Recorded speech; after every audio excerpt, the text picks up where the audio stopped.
ನಿಜಕ್ಕೂ ಕಲಿಯುಗಕ್ಕೆ ಅಂತ್ಯ ಇದೆಯಾ? ಒಂದು ಮಹಾಪ್ರಳಯ ಕಲಿಯುಗವನ್ನ ಅಂತ್ಯ ಮಾಡುತ್ತಾ? ಆ ಮಹಾಪ್ರಳಯ ಯಾವಾಗ ಆಗುತ್ತದೆ, ಹೇಗಿರುತ್ತದೆ? ಈ ಯುಗದ ಅಂತ್ಯ ಸೂಚಿಸುವ ಒಂದು ದೇವಾಲಯವೂ ಕೂಡ ಇದೆಯಾ? ಈ ಎಲ್ಲ ಪ್ರಶ್ನೆಗಳು ನಮ್ಮನ್ನ ತುಂಬಾ ದಿನಗಳಿಂದ ಕಾಡುತ್ತಾನೆ ಇವೆ.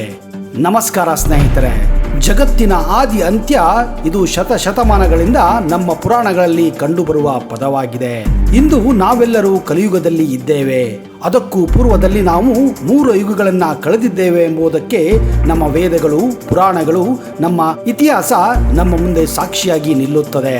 ಅದರಲ್ಲೂ ನಮ್ಮ ಹಿಂದಿನ ಯುಗಗಳು ಹೇಗೆ ಅಂತ್ಯ ಕಂಡವು, ಆ ಅಂತ್ಯಕ್ಕೆ ಕಾರಣಗಳೇನು ಎಂಬುದನ್ನು ನಾವು ಸುಲಭವಾಗಿ ನಮ್ಮ ವೇದಗಳ ಮೂಲಕ, ಪುರಾಣಗಳ ಮೂಲಕ ಹಾಗೂ ಇತಿಹಾಸದ ಮೂಲಕ ತಿಳಿಯಬಹುದಾಗಿದೆ.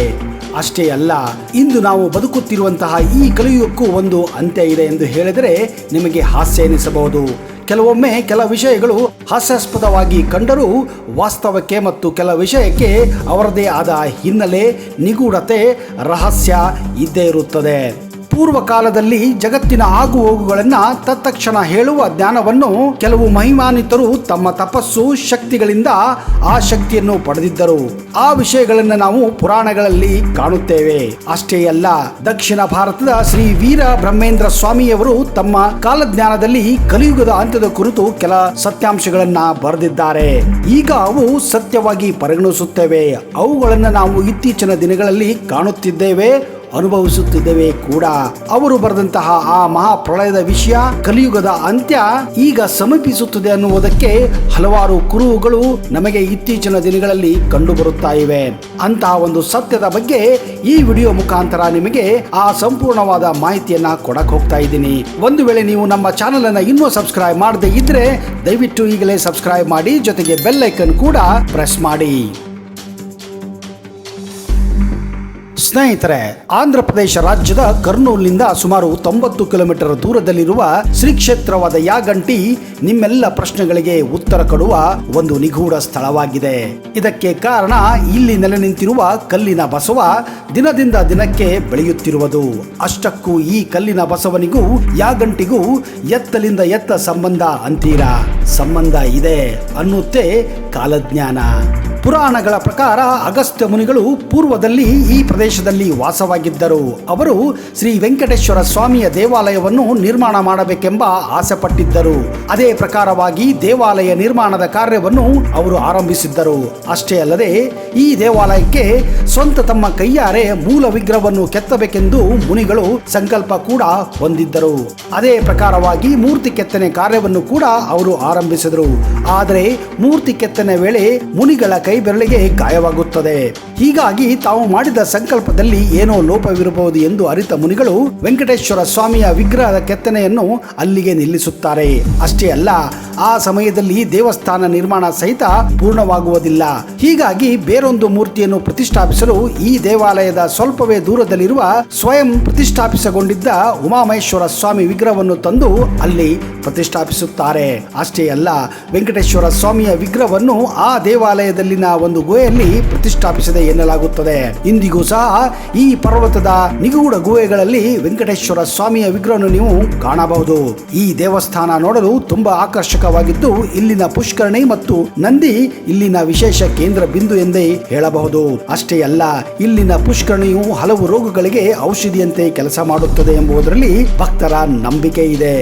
ಈ ಪುಷ್ಕರಣಿಯ ನೀರು ನಂದಿಯ ಬಾಯಿಂದ ಬರುತ್ತದೆ ಮತ್ತು ಈ ಪುಷ್ಕರಣಿಯಲ್ಲಿ ಅಗಸ್ತ್ಯ ಮಹಾಮುನಿಗಳು ಸ್ನಾನ ಮಾಡುತ್ತಿದ್ದರು ಎಂದು ನಂಬಲಾಗಿದೆ.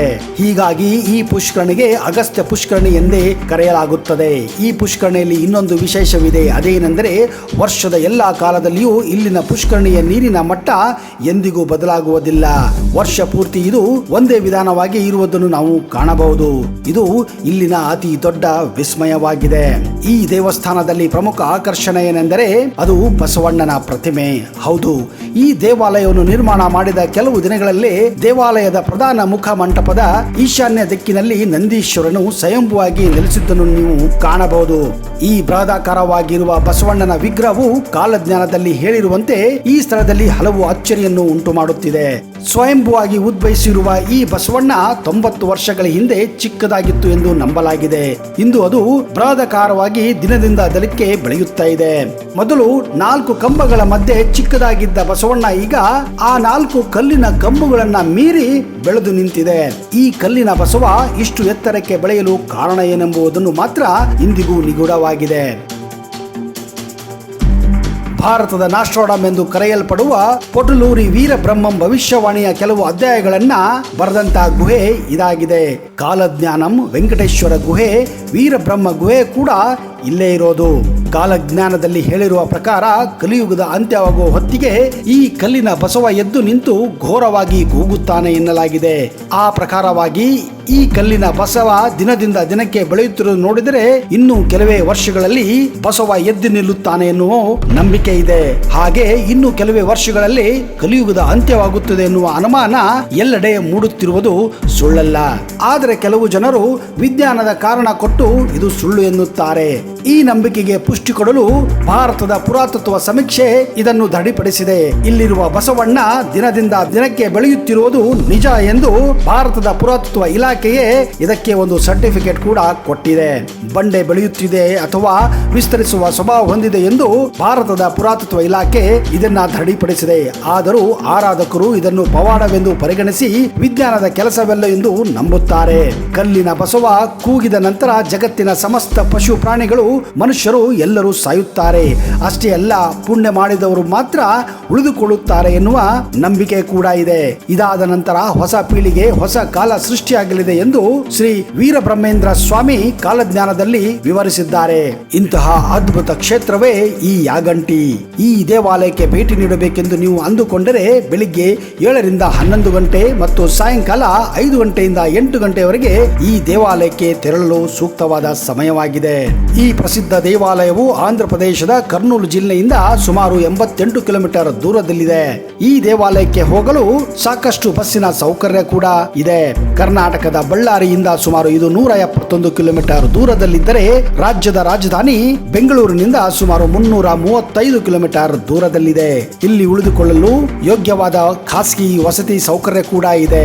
ದೇವಾಲಯದ ದೊಡ್ಡ ಊಟದ ಸಭಾಂಗಣದಲ್ಲಿ ಪ್ರತಿದಿನ ಇಲ್ಲಿ ಉಚಿತ ಊಟ ಮತ್ತು ಭೋಜನ ಇರುತ್ತದೆ. ಒಟ್ಟಿನಲ್ಲಿ ಇಂದಿನ ಕಾಲದಲ್ಲೂ ಇಂತಹ ಹಲವು ಅಚ್ಚರಿಗಳು ನಮ್ಮ ಕಣ್ಣ ಮುಂದೆ ನಾವು ಕಾಣುತ್ತಿದ್ದೇವೆ. ಅದರಲ್ಲೂ ಹಲವು ವರ್ಷಗಳ ಹಿಂದೆ ಹೇಳಿದ ಕಾಲಜ್ಞಾನ ಇಂದು ನಮ್ಮ ಕಣ್ಣ ಮುಂದೆ ಸತ್ಯಾಸತ್ಯತೆಯ ನೈಜತೆಯನ್ನು ಪ್ರದರ್ಶಿಸುತ್ತದೆ. ಅಂದರೆ ಯಾವುದೇ ಕಾಣದ ಶಕ್ತಿ ನಮ್ಮ ಮುಂದೆ ಹೆಮ್ಮರವಾಗಿದೆ ಎಂಬುದರಲ್ಲಿ ಎರಡು ಮಾತೇ ಇಲ್ಲ. ಸ್ನೇಹಿತರೆ, ಒಂದಿಲ್ಲ ಒಂದು ದಿನ ನೀವು ಇಂತಹ ಅದ್ಭುತವಾದಂತಹ ವಿಸ್ಮಯವಾದಂತಹ ದೇವಾಲಯವನ್ನ ಹಾಗೂ ಗುಹೆಯನ್ನ ಭೇಟಿ ಕೊಡಲೇಬೇಕು. ಅಲ್ಲಿಯವರೆಗೆ ಜೈ ಹಿಂದ್, ಜೈ Karnataka, and you take care.